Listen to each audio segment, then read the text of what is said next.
بسم اللہ الرحمن الرحیم یا ایہا الذین آمنوا اتقوا اللہ ولتنظر نفس ما قدمت لغد واتقوا اللہ ان اللہ خبیر بما تعملون۔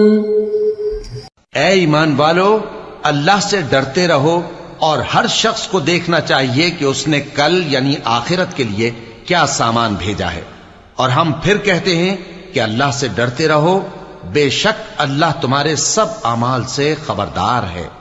بسم اللہ الرحمن الرحیم، الحمد للہ رب العالمین، والصلاة والسلام على اشرف الانبیاء والمرسلین وعلى آلہ واصحابہ اجمعین ومن تبعہم بإحسان الى یوم الدین۔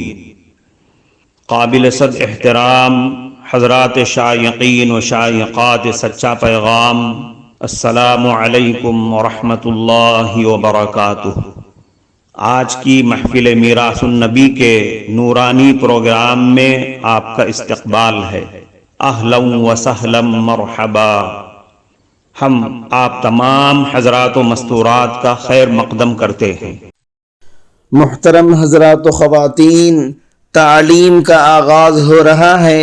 سب سے پہلے آداب تعلیم کا لحاظ کرتے ہوئے تعلیم کی طرف متوجہ ہو جائیں۔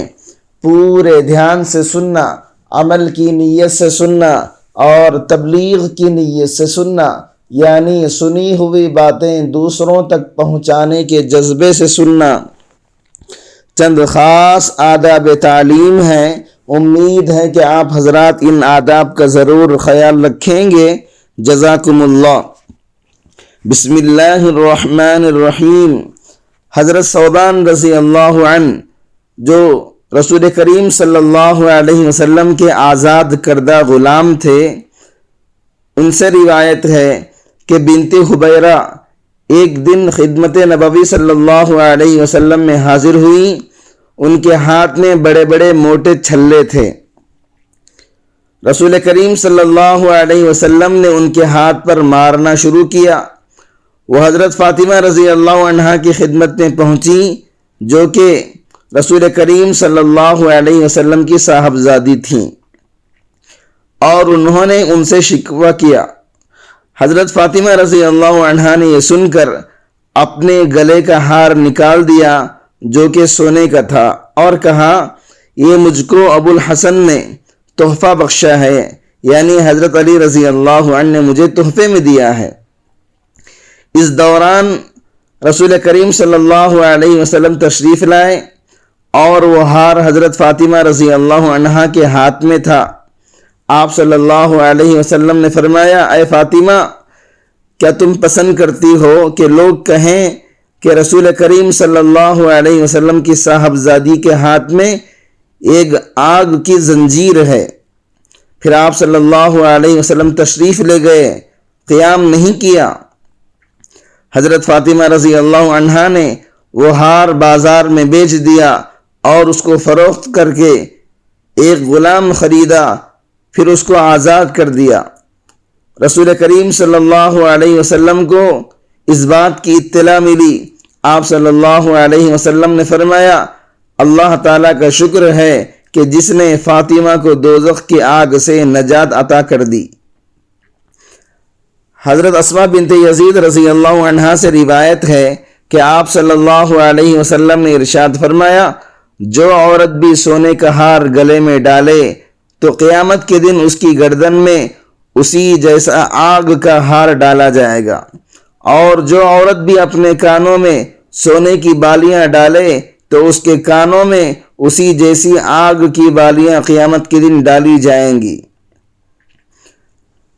حضرت ابو ہریرہ رضی اللہ عنہ سے روایت ہے کہ نبی اکرم صلی اللہ علیہ وسلم نے ارشاد فرمایا، جس شخص کو یہ بات پسند ہو کہ اپنے محبوب کو آگ کا ایک حلقہ پہنائے تو اسے چاہیے کہ اپنے محبوب کو سونے کا ایک حلقہ پہنا دے، اور جسے پسند ہو کہ اپنے محبوب کو آگ کا طوق پہنا دے تو اسے چاہیے کہ سونے کا طوق پہنائے، اور جسے یہ پسند ہو کہ اسے آگ کے کنگن پہنائے اسے چاہیے کہ محبوب کو سونے کا کنگن پہنا دے، لیکن تم پر چاندی کا استعمال جائز ہے، بس چاندی استعمال کیا کرو۔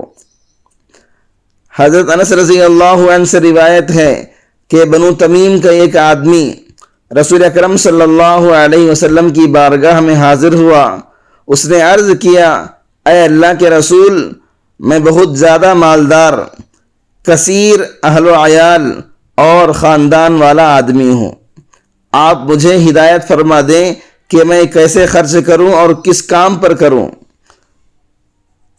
رسول کریم صلی اللہ علیہ وسلم نے ارشاد فرمایا، اپنے مال میں سے زکوٰۃ ادا کیا کرو، کیونکہ زکوٰۃ وہ پاکیزگی ہے جو تجھے پاک کر دے گی، اور اپنے رشتہ داروں کے ساتھ صلہ رحمی کیا کرو، اور سوال کرنے والے اور ہمسائے اور مسکین کا حق پہچان لیا کرو۔ اس نے عرض کیا، اے اللہ کے رسول، کچھ کم کر دیجئے۔ نبی اکرم صلی اللہ علیہ وسلم نے فرمایا، پھر قریبی رشتہ داروں، مسکینوں اور مسافروں کو ان کا حق دیا کرو، اور فضول خرچی نہ کیا کرو۔ وہ کہنے لگا، اے اللہ کے رسول، بس یہ میرے لیے کافی ہے، جب میں اپنے مال کی زکوٰۃ آپ کے قاصد کے حوالے کر دوں تو اللہ اور اس کے رسول کی نگاہوں میں بری ہو جاؤں گا۔ اس پر نبی اکرم صلی اللہ علیہ وسلم نے فرمایا، ہاں، جب تم میرے قاصد کو زکوٰۃ ادا کر دو تو تم اس عہدے سے برآ ہو جاؤ گے، اور تمہیں اس کا اجر مل جائے گا، اور گناہ اس کے ذمے ہوگا جو اس میں تبدیلی کر دے گا۔ محترم ناظرین کرام، اس دینی اور ایمانی بیان کو سننے کے دوران ہی اس کو لائک کر دیجئے اور شیئر بھی کر دیجئے تاکہ دوسرے بھی اس سے فائدہ اٹھا سکیں۔ اللہ آپ کو جزائے خیر عطا فرمائے۔ قبیلہ غازرہ خیس کے حضرت عبداللہ ابن معاویہ غازری رضی اللہ عنہ بیان کرتے ہیں کہ حضور نبی اکرم صلی اللہ علیہ وسلم نے ارشاد فرمایا، 3 کام ایسے ہیں کہ جو آدمی انہیں انجام دے وہ ایمان کی حلاوت محسوس کرے گا۔ جو شخص یہ یقین رکھتے ہوئے ایک اللہ کی عبادت کرے کہ اللہ تعالیٰ کے علاوہ کوئی معبود نہیں، اپنے مال کی زکوٰۃ ہر سال خوش دلی اور فراخ دلی سے ادا کر دے، بوڑھا، خارش زدہ، بیمار اور گھٹیا جانور زکوٰۃ میں نہ دے بلکہ درمیانہ مال دے، یقیناً اللہ تعالیٰ نے تم سے نہ تو بہترین مال مانگا ہے اور نہ ہی برا مال دینے کا حکم دیا ہے۔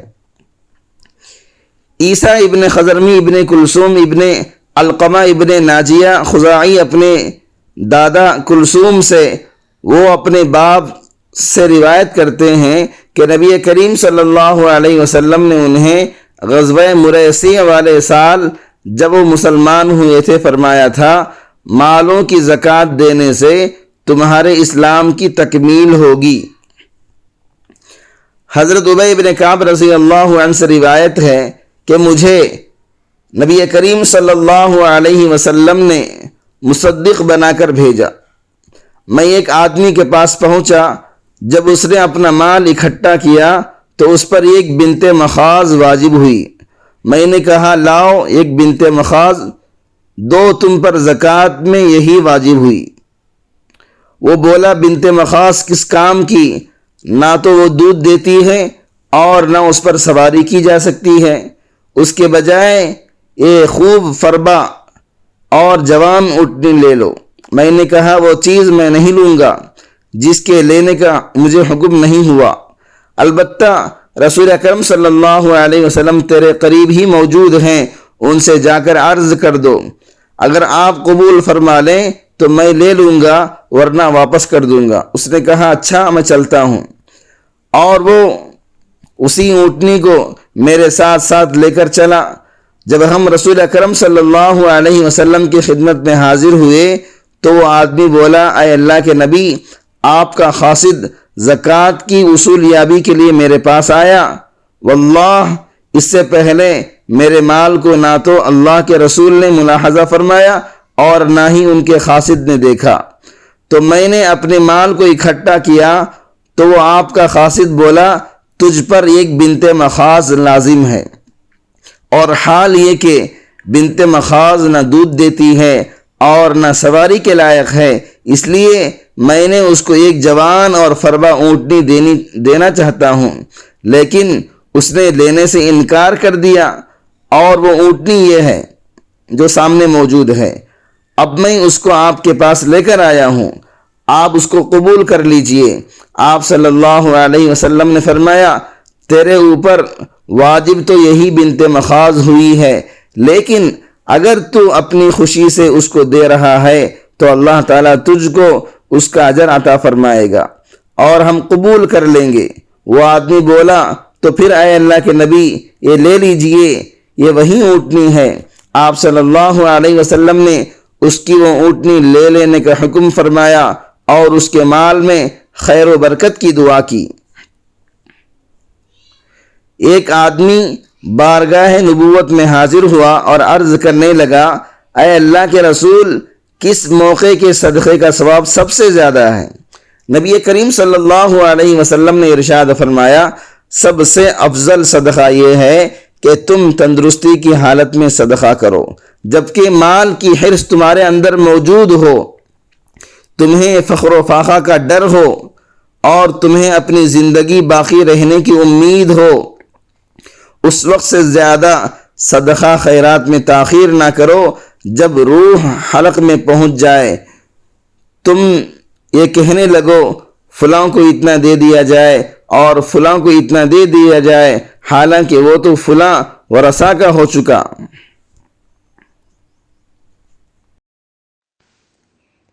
معزز شائقین و شائقات سچا پیغام، آپ کو اندازہ لگ گیا ہوگا کہ یہ مضمون کتنا اہم ہے اور کس قدر فائدہ مند ہے۔